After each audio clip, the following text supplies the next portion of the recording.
que nosotros vamos a ver que más que nada se va a basar en que este parásito va a generar diferentes tipos de manifestaciones o según el ciclo, basándose en el ciclo biológico, debido a de que va a pasar por diferentes órganos y tejidos. Así que va a afectarlos de diferente manera y en diferentes grados de diferente gravedad en cada uno de ellos. ¿Puedes pasar a la siguiente? Ya. Cuando hablamos de que tiene, cuando hablamos de que ascariosis va a tener dos fases, una fase invasiva o aguda y una fase crónica o de estadio. La fase invasiva, esas son las que va a tener una acción proinflamatoria, acción inmunoalergénica y como se pueden ver en esta lista, eosinofilia, síndrome de Loeffler, neumonitis e incluso urticaria. Siguiente diapositiva. Ok. Cuando hablamos de la acción proinflamatoria o la inmunoalergénica, vamos a ver que está relacionado. ¿En qué sentido? Cuando la larva filaliforme L3 va a hacer lo que va a atravesar la mucosa intestinal, esto va a simbolizar de que va a ser un daño, va a ser primero que nada una acción del daño tisular. Esta acción va a provocar lo que es una acción proinflamatoria, lo cual va a generar que se conduzca a una acción inmunoalergénica. Va a haber un aumento en la eosinofilia, incluso en algunos casos se dice que los valores aumentan arriba del 20%, lo cual va a generar urticaria. Según lo que se dice también en los teóricos, lo que han mencionado, es de que la urticaria no es propio de eso es un dato importante, no es propio de la fase invasiva solamente, también existe urticaria en la fase de estado también. Siguiente diapositiva. Síndrome de Loeffler. Para tener claro lo que es este síndrome, primero tenemos que saber cómo sucede. Primero que nada nos dice que va a ser un daño en los pulmones. Esto va a generar que cuando las larvas L4 van a atravesar lo que es la basera o la membrana alveolo-capilar, entonces en esas bases según el ciclo biológico, ya se convierten en las larvas L4, y lo cual va a generar que el pulmón va a ser como que va a generar un sangrado y va a afectar al pulmón. Ahora, un dato muy importante es de que dependen de la carga parasitaria. Esa es una pregunta muy frecuente en cuanto a los doctores, lo hablan en sus prácticas o incluso es pregunta de examen, que depende mucho de la carga parasitaria. ¿Por qué? Porque la carga parasitaria es lo que, si no existe una carga parasitaria, incluso existen preguntas, doctora Lilo preguntaron, incluso a la doctora Durán, de que ¿por qué la carga parasitaria es importante? O existen casos en los que no existe síndrome de Loeffler, eso es correcto, existen casos en los que no va a pasar, eso está incluso recalcado en la teórica de que no va a pasar. ¿Por qué? Porque si solo pasan pocas larvas a la membrana, no va a pasar lo que es el síndrome, por lo cual entonces tiene que ser muy importante la carga parasitaria. Histológicamente, este proceso se conoce como neumonitis intersticial eosinófila. ¿Esto qué va a hacer? Esto se va a referir a que existe un infiltrado de los eosinófilos en lo que es el pulmón. Siguiente diapositiva. Y como ya sabemos, la fase invasiva o aguda de esta parte es el síndrome de Loeffler, lo que hemos mencionado, y va a tener diferentes tipos como bien lo dice la palabra síndrome, es un conjunto de síntomas y de manifestaciones que va a tener el hospedero.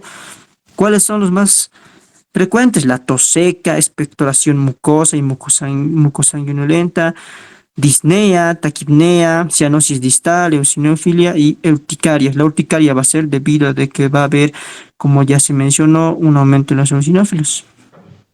También aquí, no está bien, está bien. Se puede ver que se puede diagnosticar debido a que se puede diagnosticar debido a a los exámenes, porque el pulmón ya se va a ver afectado. Siguiente diapositiva. Y tenemos también la fase de estado o la fase crónica. Aquí es muy importante mencionar que ya esta es la fase cuando ya está en la larva L5, cuando ya está en su hábitat nuestro parásito, el parásito de Ascaris. Esta va a tener acciones muy importantes, la cual es la acción espoliatriz. Esta se considera la principal acción patógena. ¿Por qué? Esta es la que va a generar la absorción de las proteínas y los nutrientes del hospedero. Esto va a generar que el hospedero en algunos casos pueda tener anemia o incluso diferentes tipos de debilidades como adelgazar o también la palidez en algunos casos porque técnicamente se está alimentando de la sangre.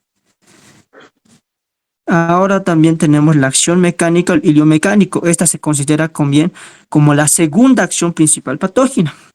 El hilio mecánico se da, se puede decir, cuando los parásitos están generando un tipo de rodete, están haciendo la acumulación de esto se está obstruyendo. Esta va a tener también la acción mecánica obstructiva. Ahora, esta es una pregunta también muy frecuente que lo han hecho en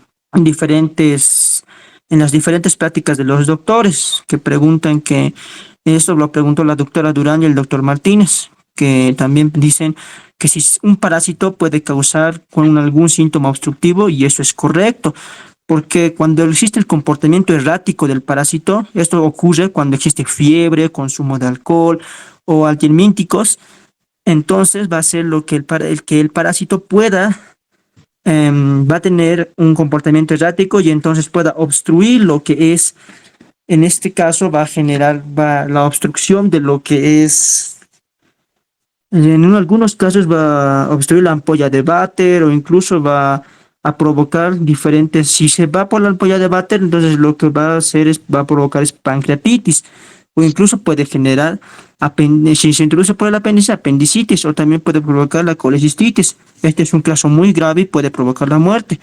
Entonces, en esta parte cabe recalcar que para realizar esta manifestación clínica o esta patogenia, que la cual no necesita precisamente de la carga parasitaria. Aquí nos dice que un parásito puede realizar lo que es esas manifestaciones. Siguiente diapositiva. Manifestaciones clínicas. Cuando hablamos de la fase de estado crónica, ya mencionamos que es cuando el parásito ya se encuentra en su hábitat y esta va a ser, como ya lo mencionamos, la pérdida de peso porque está consumiendo los nutrientes del hospedero, la palidez porque está consumiendo la sangre y él está quitando le está quitando sus nutrientes, distensión abdominal y por supuesto la debilidad. Hilio mecánico, ese ya son por la proliferación de bacterias y la absorción de las toxinas, va a generar necrosis, incluso vómitos. Siguiente diapositiva.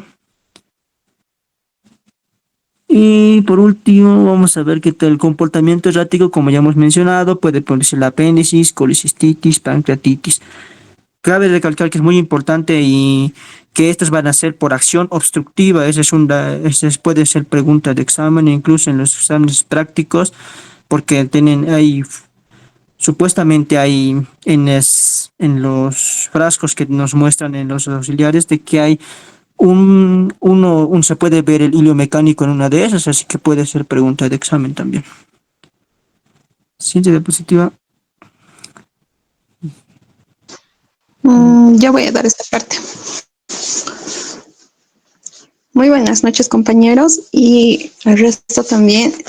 Siguiendo con lo que es el tema de Ascaris lumbricoides, vamos a seguir con lo que es con las consecuencias de la enfermedad, como ya había mencionado mi compañero. Ya hay una fotito que he puesto. ¿Por qué más que todo se caracterizaba este parásito? Por el déficit de micronutrientes, ¿ya? Como compite con nosotros, con nuestro mismo organismo, hace una competencia dentro de su hábitat, ¿ya? Quiere saber más o menos quién gana. Y nosotros también al consumir nutrientes o proteínas, dio un ejemplo la doctora que, digamos, generalmente este parásito va a erradicar en lugares o en zonas donde hay mayor pobreza, donde no tengan hacinamientos, donde no tengan medidas de control, ¿ya? Entonces, su característica principal o lo que va a ocasionar va a ser una desnutrición. Por ese mismo hecho, por competir con nuestro cuerpo, y los más afectados son los niños menores de 5 años, ya que están a la exposición de tocar, porque como este parásito se encuentra en la tierra y también su mecanismo de acción va a ser también mano, ano, boca, ya, que tal vez al no limpiarse bien va a ir consumiendo estos huevos de Ascaris. Entonces de esa manera nunca se va a poder tratar lo que es o tratar lo que es el ascaris o el parásito que habita, ¿ya? Y lo que va a ocasionar va a ser una anemia, un déficit de hierro. Y al ocasionarle eso al niño, no va a tener un buen desarrollo, no va a tener un buen desarrollo ni cognitivo, ni tampoco ni de su mismo cuerpito, porque no está recibiendo el adecuado crecimiento que debería de realizar un niño. Ya, un ejemplo que nos dio la doctora fue, digamos, que, como les dije, como él radica en lugares de pobreza, si un niño solamente consume un huevo y ese huevo, digamos, tiene, no sé, de 5 a 6 gramos de proteína y este parásito en sí ya consume 1 gramo de proteína. Entonces se lo va consumiendo todo eso y baja de peso el niño y tiene como le dije, va a tener un desarrollo cognitivo, no va a tener un desarrollo cognitivo adecuado. Ya, en el siguiente diapositiva, por favor. Aquí en algunas complicaciones, generalmente, mujeres embarazadas también pueden tener este parásito, ya, haciendo que su déficit sea el crecimiento intrauterino y el niño pueda crecer también con bajo peso. Este ascariosis es errática, como dijo mi compañero, errática es porque se mueve. Pero ¿cómo se va a mover este parásito de su hábitat? Por ese mismo hecho, por consumir bebidas alcohólicas o tal vez por una administración de un antihelminto. Eso también puede ocasionar y eso puede ser la salida del parásito y obstruir ya el conducto de Vater, va a ir a esos lugares, va a ir a erradicar, se va a mover por todo lado y por eso nos va a llegar esas complicaciones. En el siguiente, por favor. Aquí en el diagnóstico, en su fase invasiva, como ya habían explicado, tenemos de 2 tipos. Vamos a encontrar el hemograma, porque también este es un parásito hemotisular que también lo podemos encontrar, por eso se le pide un hemograma, unas pruebas serológicas, ¿ya? Y también por el análisis de esputo, porque el parásito al encontrarse en la región de los pulmones y ocasionar lo que es el síndrome de Laufer, es posible identificar en el esputo y que pueda salir y así de esa manera nosotros podemos diagnosticarlo o llevarlo, ¿ya? Y en el análisis de las heces, que sería también encontrar los huevos en estos casos de infecciones, porque como les dije, su infección va a ser ano, mano, boca, entonces se puede encontrar en las partes de las heces y también en una radiografía del tórax, ya que podemos ver cómo se está ocurriendo lo que es el síndrome de Laufer al haber tantos parásitos y ocasionar lo que es un problema a nivel pulmonar y se puede pedir una radiografía. En el siguiente, por favor. Ya, en su diagnóstico parasitológico, pero esta ya es una fase de estado. En su fase de estado ya se puede apreciar lo que es un examen seriado de las heces, la técnica o el diagnóstico que va a ser coproparasitológico, ya por sedimentación, ya que tal vez en un primer examen no ha salido, pero en un segundo examen, si lo hacemos de la técnica de coproparasitológico por sedimentación, lo podemos identificar. Y asimismo el método de Kato-Katz, ya que se va a ver la severidad de los parásitos, o sea, la cantidad de los huevos que se puede encontrar también en esta técnica y por microscopía. Porque por microscopía podemos ver, identificar los huevos, como ya dijo, si son fértiles corticados, un huevo fértil decorticado o huevo infértil, tanto corticado y descorticado. En el siguiente, por favor. Bueno, en el tratamiento se da por mebendazol, albendazol y pamuato de pimentel. El mebendazol se va a dar de 200 miligramos por 3 días, solo va a actuar sobre los adultos. Y el albendazol es la dosis única. Y había una pregunta que decía sobre cuál es la característica de la desparasitación masiva. ¿Y qué se hace con el medicamento? ¿Por qué se le considera una desparasitación masiva? Y en aquí estaba el albendazol, porque solamente se le da como dosis única nada más, ya de 400 miligramos. Y se aplica cada año sin esperar el resultado, ¿ya? Y si la prevalencia va a subir en un 10% o cada 6 meses, se va a determinar eso más que todo al hacer esta desparasitación masiva. ¿Ya? En el siguiente, por favor. En la profilaxis tenemos lo que es evitar el consumo de agua no potable, lavar bien los vegetales y lavarse las manos. ¿Ya? ¿Por qué? Generalmente, como ya habíamos dicho, los huevos ya que salen de los ascaris, ¿cómo los podemos contraer? No podemos consumir huevos como tal, ¿no? Para que nosotros podamos consumir y tengamos lo que es este parásito dentro de nuestro organismo. Entonces, lo que hace este parásito ya puede sobrevivir todavía sobre la superficie, ya sí, claro, debajo de la tierra y se puede llegar a contaminar pues puede ir a las aguas, ya a las aguas, o también esta puede servir para el riego, porque como tal las personas no consumimos huevos de ascaris. Entonces, estos huevitos van a llegar de esa manera, van a llegar a través del agua, van a llegar a través del riego de las plantaciones, de algunas frutas o verduras, y si no lavamos bien adecuadamente esto, podemos consumirlo nosotros. Por eso también es importante el lavado de manos como una medida de profilaxis, pero no simplemente el lavado de manos, sino también hervir el agua, ya hervir el agua para su consumo. En el siguiente, por favor.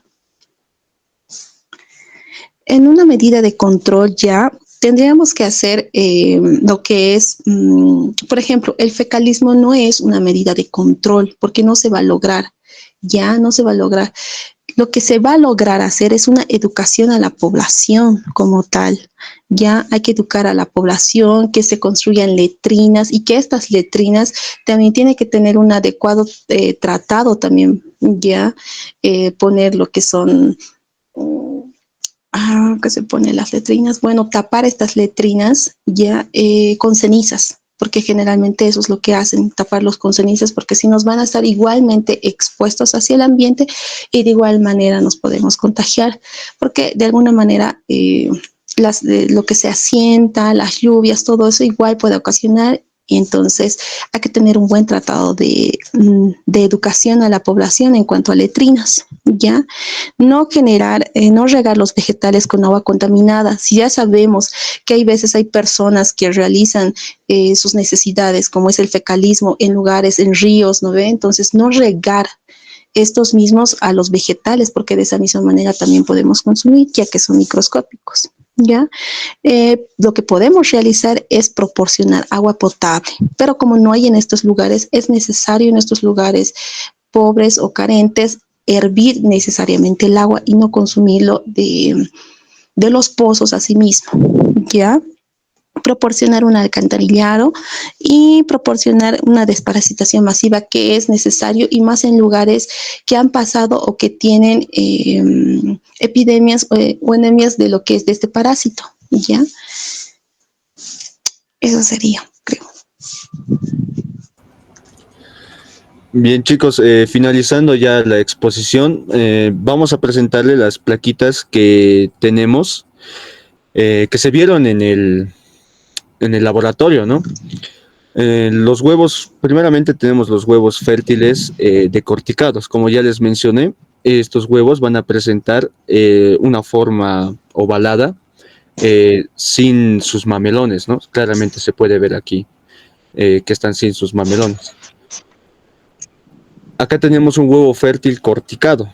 Miren, acá claramente se puede ver en las heces ya sus mamelones de color café oscuro. Esas son características muy esenciales para reconocer el huevo de Ascaris lumbricoides y que se nos han presentado en el laboratorio. Como último tenemos los adultos.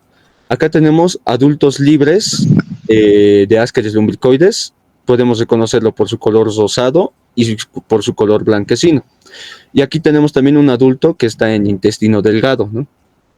Estos, recuerden que en su etapa de adultos van a poder hacer la acción mecánica o obstructiva, que van a poder obstruir un conducto pequeño, como es el conducto de Vater y, ¿no? Como lo mencionaron mis compañeros.